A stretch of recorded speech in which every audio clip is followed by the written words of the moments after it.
Hello, my name is Chris Palmer, and in today's local SEO video, Google My Business tips and tactics, hacks that your competition is just scared to use. Now, in this Google My Business local SEO video, I'm going to cover at least 7 tips that I know your competition is just scared to use, and that is why you will dominate in 2020. So first and foremost, I want to touch on the premise of did you know, and I want to start this off. Did you know that you could just go out and start claiming businesses that have not been claimed? Now, there will be a little bit of creative thinking when claiming these businesses.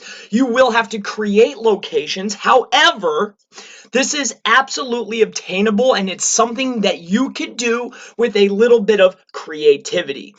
So this is what a listing would look like. If you want to know what it's like to see a business that has not been claimed, claim a location.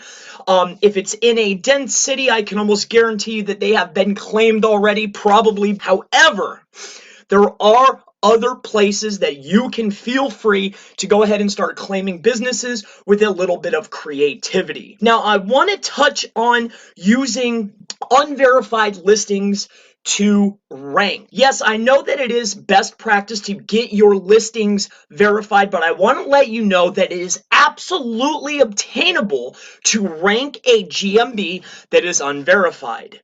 Now, I want to cover a couple of tips really quick that you may not know as far as creating these mass amounts of Google My Businesses. So you want to start off with a fresh Gmail. Now, a fresh Gmail, it should have your business name in it. So businessname@gmail.com would be best practice. Now, once you have created this, it would be advisable to go and perform some actions, some local actions in that browser. Now, before you go ahead and just create that, you need to know that it should be on its own IP from that state or city. So if you can get a proxy or a VPN that has numerous cities that you can choose from, preferably a proxy that's private, would be absolutely crucial. So that's 2 things. 1, you need to create a fresh Gmail. 2, you need to start performing actions within that browser on that Gmail. Google keeps track. The third thing is use a fresh IP. And the fourth thing is you do not want to create a footprint. So don't go put in business name 1 at gmail.com, business name 2 at gmail.com. Make sure that it's different. Make sure you're using different IPs. This will take time, but it will be beneficial for you ranking unverified GMBs. Now, I want to go ahead and touch on using hidden addresses.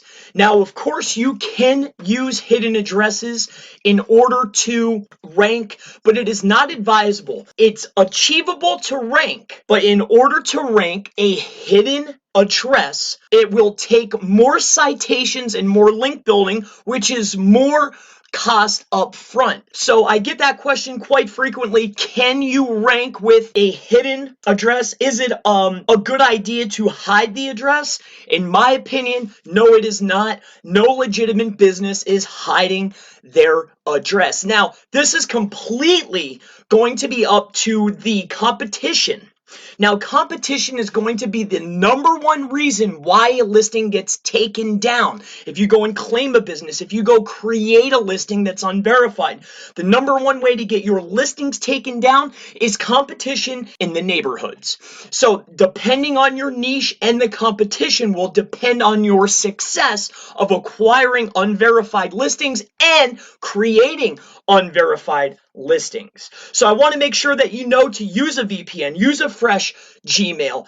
Don't leave any footprints. And most of all, this is where a lot of people mess up. Make sure you perform actions with that Gmail on that IP within that browser. Google keeps track. Google knows. It's called an aged Gmail. All right. People will offer this as a service, but do not trust those. Go and create them on your own. Spend the time, spend the effort. It will be worth your efforts. Now, let's go ahead and just move on into, let's say you go and create a GMB and you are able to acquire and get the GMB verified. Now, a lot of people mess this step up. So let me go ahead and paint a picture so people can further understand. So you have your GMB listing, okay? So you have your GMB. Now, the GMB, in my opinion, and it should change for each of them to not leave a footprint, but it should be set up like this. So you're going to have your company name, okay? So company, and then it's going to be city, and then keyword, all right? Keyword. So company, city, keyword. Now, this is the step that is crucial that a lot of people mess up. Once you get this verified, once you have set up and optimized your GMB, when you're running multiple Google My Business GMB accounts, each of the GMB properties needs to have its own website that it's pointing to. Each of them could be, we could say we have, these are also known as doorway pages, but we have our main home page.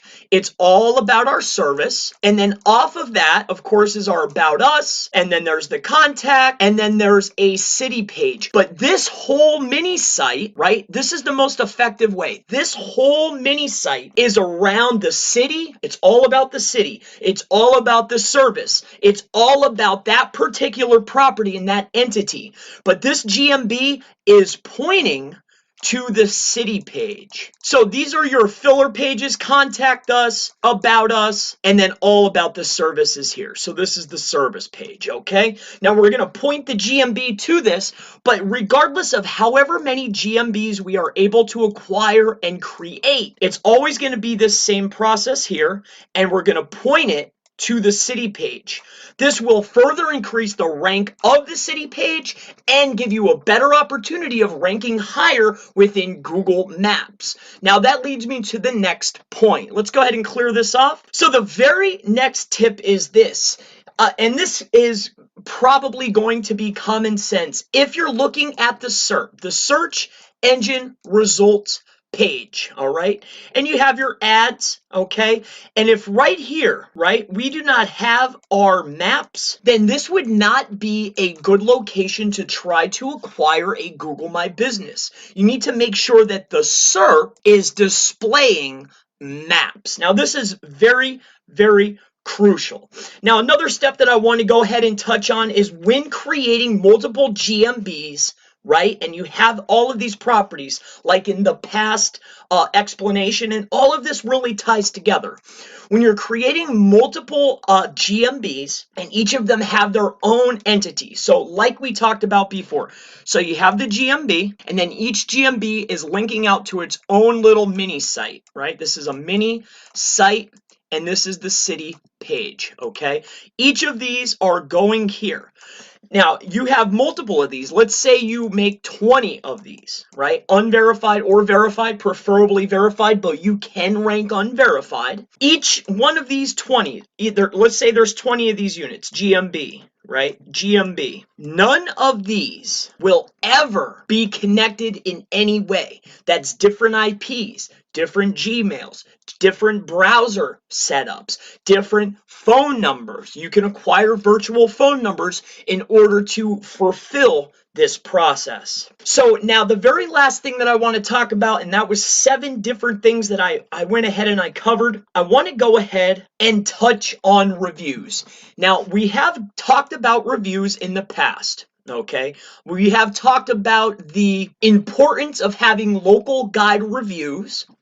And so that's local guides. And we have also covered the importance of having certain bolded words within the review. You want to make sure that those words are also included within your listing.